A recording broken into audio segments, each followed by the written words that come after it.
Terima kasih atas kesempatannya.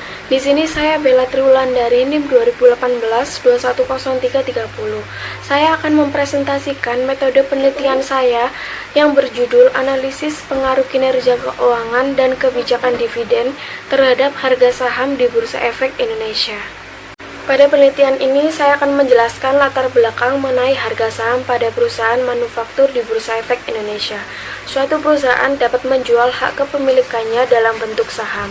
Suatu perseroan terbatas mengeluarkan sertifikat saham kepada pemiliknya sebagai bukti investasi mereka dalam usaha. Menurut Weston dan Brigham, faktor yang mempengaruhi harga saham adalah yang pertama, laba per lembar saham atau earning per share. Seorang investor yang melakukan investasi pada perusahaan akan menerima laba atas saham yang dimilikinya. Semakin tinggi laba per lembar saham, EPS juga diberikan, perusahaan akan memberikan pengembalian yang cukup baik. Ini akan mendorong investor untuk melakukan investasi yang lebih besar lagi, sehingga harga saham perusahaan akan meningkat. Lalu yang kedua, tingkat bunga. Tingkat bunga dapat mempengaruhi harga saham dengan cara mempengaruhi persaingan di pasar modal antara saham dengan obligasi. Apabila suku bunga naik, maka investor akan menjual sahamnya untuk ditukarkan dengan obligasi. Maka hal ini akan menurunkan harga saham. Hal sebaliknya juga akan terjadi apabila tingkat bunga mengalami penurunan dan mempengaruhi laba perusahaan. Hal ini terjadi karena bunga adalah biaya. Semakin tinggi suku bunga, maka semakin rendah laba perusahaan. Suku bunga juga mempengaruhi kegiatan ekonomi yang juga akan mempengaruhi laba perusahaan. Lalu ada rasio profitabilitas. Rasio ini mengukur kemampuan perusahaan dalam memperoleh laba. Dapat tingkat penjualan, total aktiva maupun modal sendiri. Laba seringkali menjadi salah satu ukuran kinerja perusahaan, di mana perusahaan memiliki laba yang tinggi, berarti kinerjanya baik dan sebaliknya. Bagi investor jangka panjang sangat berkepentingan dengan rasio profitabilitas ini. Misalnya bagi pemegang saham, saham akan melihat keuntungan yang benar-benar dapat diterima dalam bentuk dividen. Menurut Sudana, terdapat beberapa cara untuk mengukur besar kecilnya profitabilitas, yaitu return on asset atau ROA, laba bersih per total aset dikali 100%. ROA menunjukkan kemampuan perusahaan dengan menggunakan seluruh aset yang dimiliki untuk menghasilkan laba setelah pajak. Lalu ada ROE atau return on equity, laba bersih per ekuitas pemegang saham dikali 100%. ROE menunjukkan kemampuan perusahaan untuk menghasilkan laba setelah pajak dengan menggunakan modal sendiri yang dimiliki perusahaan. Rasio likuiditas. Menurut Sudana 2011-21 merupakan rasio untuk mengukur kemampuan perusahaan untuk memenuhi kewajiban keuangan jangka pendek. Sedangkan menurut Munawir, likuiditas adalah menunjukkan kemampuan suatu perusahaan untuk memenuhi kewajiban keuangan yang harus segera dipenuhi, atau kemampuan perusahaan untuk memenuhi kewajiban keuangan pada saat ditagih. Sehingga saat disimpulkan bahwa likuiditas adalah kemampuan perusahaan untuk memenuhi kewajiban keuangan jangka pendeknya yang segera harus dipenuhi. Menurut Sudana, bisa kecilnya rasio likuiditas dapat diukur dengan cara current rasio aktiva lancar per utang lancar dikali 100%.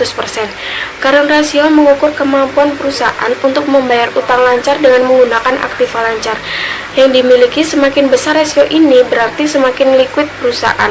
Lalu yang kedua, quick ratio atau asset dash ratio. Aktiva lancar dikurangi persediaan per utang lancar dikali 100%. Rasio ini adalah seperti current rasio, tetapi persediaan tidak diperhitungkan karena kurang liquid dibanding dengan kas, surat berharga, dan piutang. Lalu kebijakan dividen. Menurut Sutrisno, kebijakan dividen adalah salah satu kebijakan yang harus diambil oleh manajemen. Apakah laba yang diperoleh oleh perusahaan selama satu periode akan dibagi semua atau dibagi sebagian untuk dividen, sebagai lagi tidak dibagi dalam bentuk laba ditahan. Apabila perusahaan memutuskan untuk membagi laba yang diperoleh sebagai dividen, berarti akan mengurangi jumlah laba yang ditahan. Akhirnya juga mengurangi sumber dana inter yang akan digunakan untuk mengembangkan perusahaan. Sedangkan apabila perusahaan tidak membagikan labanya sebagai dividen, akan bisa memperbesar sumber dana inter perusahaan, akan meningkatkan kemampuan perusahaan untuk mengembangkan perusahaan. Dividen menurut Martani, dividen merupakan bagian laba yang didistribusikan ke kepada pemegang saham.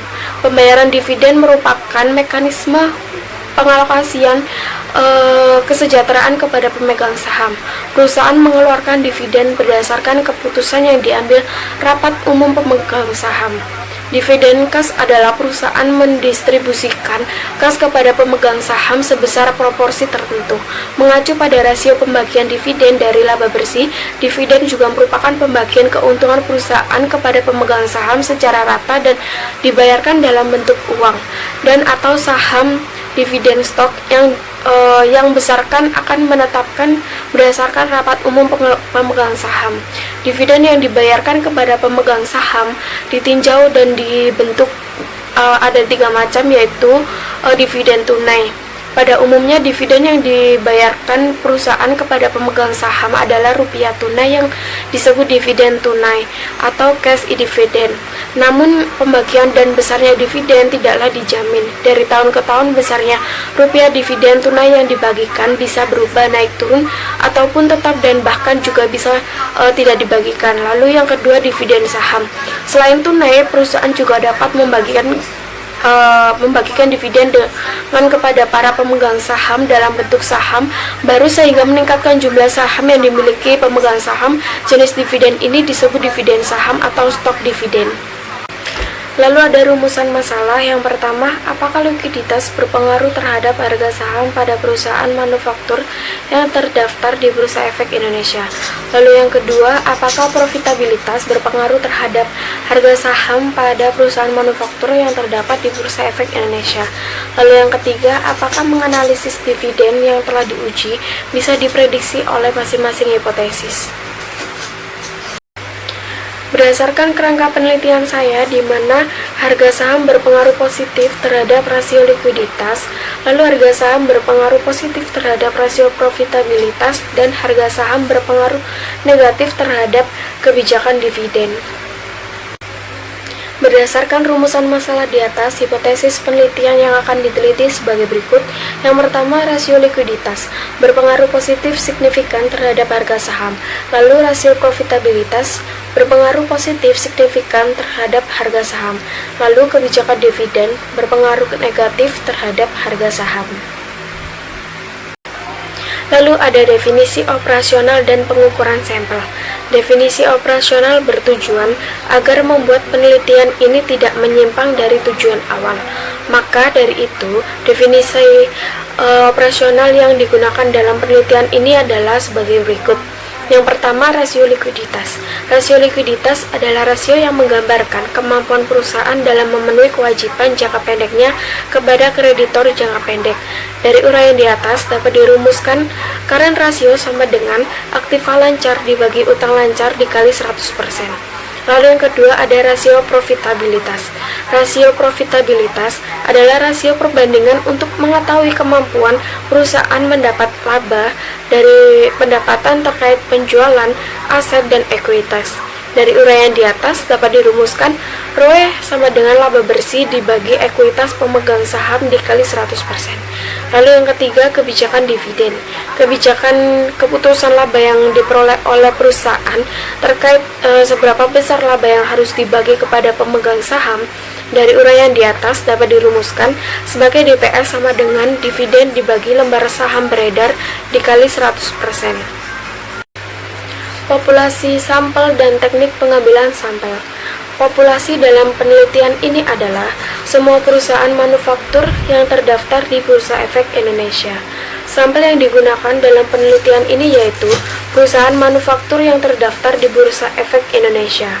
Sampel yang digunakan yaitu pada periode 2017 sampai 2021 dengan menggunakan metode purposive sampling, yaitu pilihan sampel dengan kriteria yang dapat digunakan dalam penelitian, yaitu yang pertama ada PT Hanjaya Mandala Sampurna Tbk, lalu yang kedua ada PT Gudang Garam Tbk. Data dan metode pengumpulan data. Data yang digunakan dalam penelitian ini adalah data kuantitatif, di mana skala pengukurannya adalah rasio.